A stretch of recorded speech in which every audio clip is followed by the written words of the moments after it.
If you want to be seen as powerful, respected, and confident, your words have to match your ambition. I've spent years working under executives, becoming one myself, and learning from the most respected people in the room. These are the 5 communication skills that separate those who get listened to from those who get overlooked. Skill 1 is a hard one. You have to stop speaking to be liked and instead speak to lead. In our company today, we have over 250 team members. And so I get to see day in and day out people who exude confidence and act like leaders versus people who accidentally erode their own credibility. And they do this in the simplest of ways. The mindset shift that the people who are successful have is, I am a leader even if they aren't yet. The mindset that people have versus the mindset of, I am in somebody else's environment and therefore I have to be less than or smaller or less certain. When you are less certain in your communication, it shows. So in order to be more certain, you can do a handful of things to switch up the way that you speak. One of the most important things that you can do is actually mean what you say and only say things that you are certain of. CEOs, leaders, top executives, they have a point of view.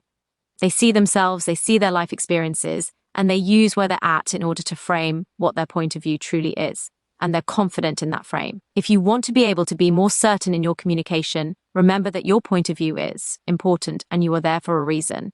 Now, the simple language tweaks on this are as follows. Qualifying your statements by saying I think or I feel reduces your credibility. Just say what you think or say how you feel. It's obvious through the communication that you are thinking or you are feeling something. But those qualifiers make it seem like you are uncertain. So consciously practice making these language swaps. So instead of saying, I think we should try this, instead say, the best path forward is another example. Instead of saying, I feel like this might work, say, here's the strategy that will get us this result. It is this simple switch, but removing you from the conversation and just stating what you see, how you see it, instantly increases your credibility. Next is number 2, which is that your emotions are making you sound reactive and unsure. We have a saying around here, high emotion, low intelligence. Have you ever noticed that? People who are wildly emotional, always talking about what's wrong and being outrageously creative in their storytelling, very rarely have a lot of success around them. They don't have people who are winning around them. They don't have successful business relationships. They don't have successful businesses because the more you use emotion, the less you're using logic. Emotion just clouds your decision ability. And effective leaders are spectacular. They are gangsters at being able to take a situation, remove emotion, and be able to logically make decisions very quickly. And they trust their decision-making process. The only way you know you can trust your decision-making process is if you have your own internal confidence that you're not being swayed by something based off of the emotion that you have. You're actually being swayed based off of logic, based off of data.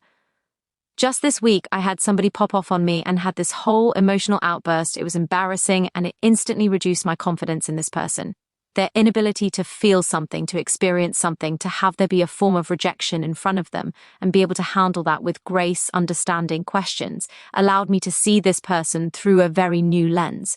And that new lens is they make decisions based off of their emotion.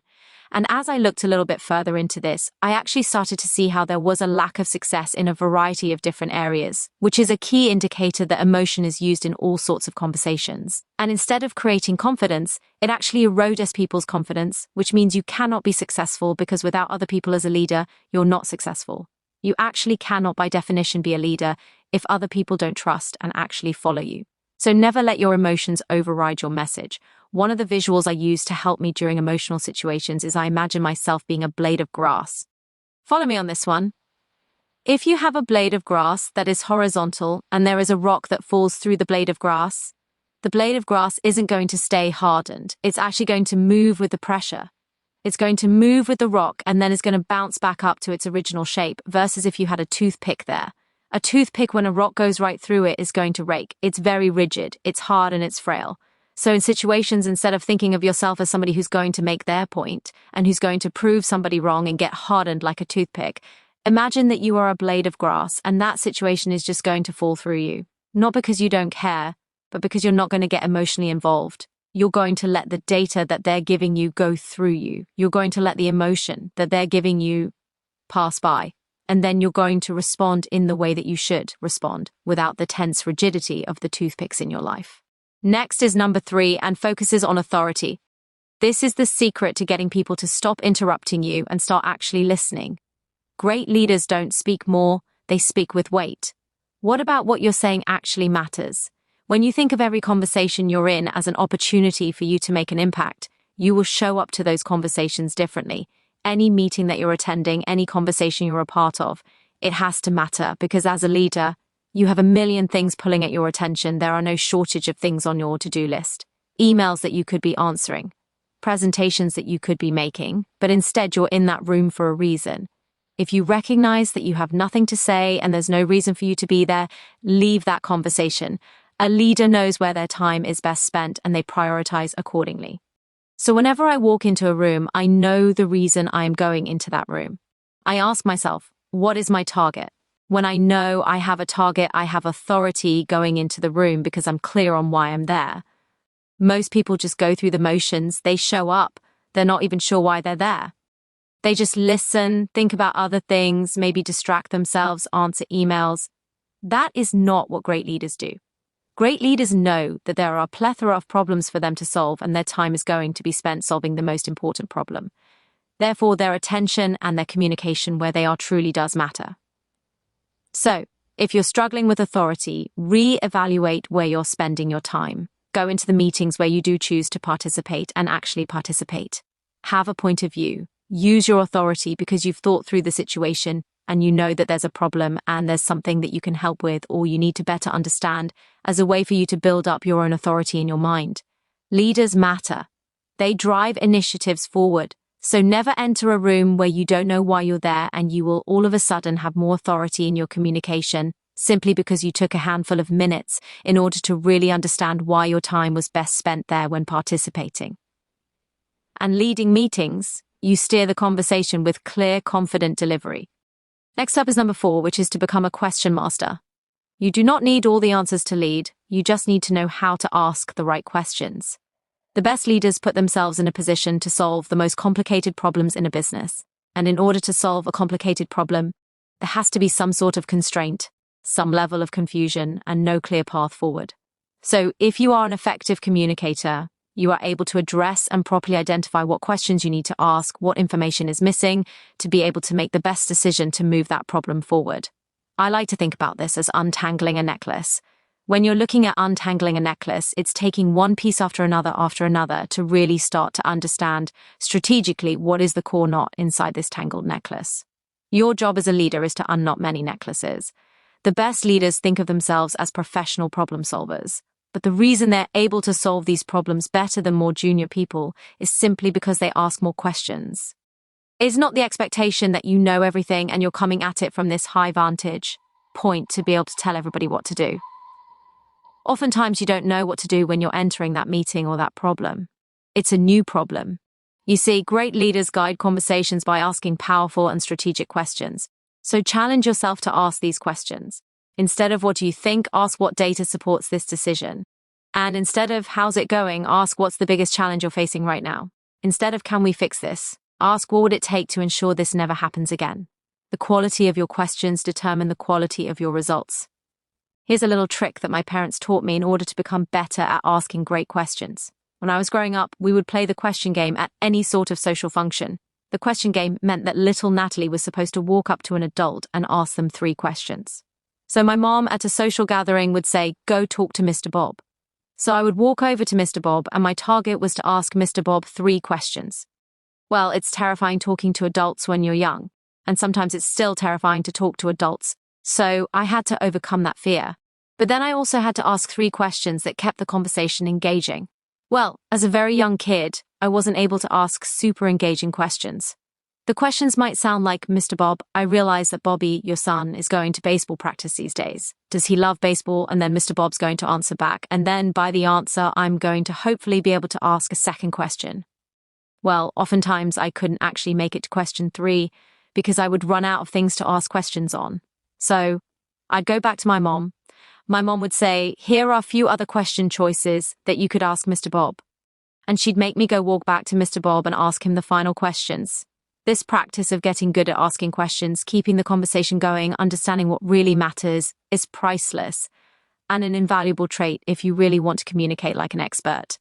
That brings us to number 5, which is what most people do wrong. You have to stop oversharing. I will never forget the first time I had to fire somebody. I was 23 years old and I was coached ahead of time to say a very specific statement that led me to a very specific conclusion, to not get into some large debate as to whether or not we were going to fire this team member. And instead of saying what I needed to say, I started over-explaining. I started telling them how wonderful they are and how much I like them and how much of a pleasure it had been to work with them. And as I talked more like that, I became more and more tense and more uncomfortable. So I kept saying things like that.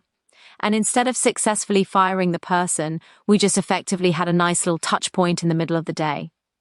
And I had to take another swing at it the next week. It was awkward. It was embarrassing. And it was the exact opposite of what somebody who has confidence and presence would do. When you know what you're going to say it. You say it with grace, you say it with directness, and you are firm. It's not because you don't like people. You don't deliver communication. Over-explaining is an indicator that you are not confident. When you do speak with confident people, they say things with effect. They have a message. They clearly articulate that message, and they don't continue to communicate.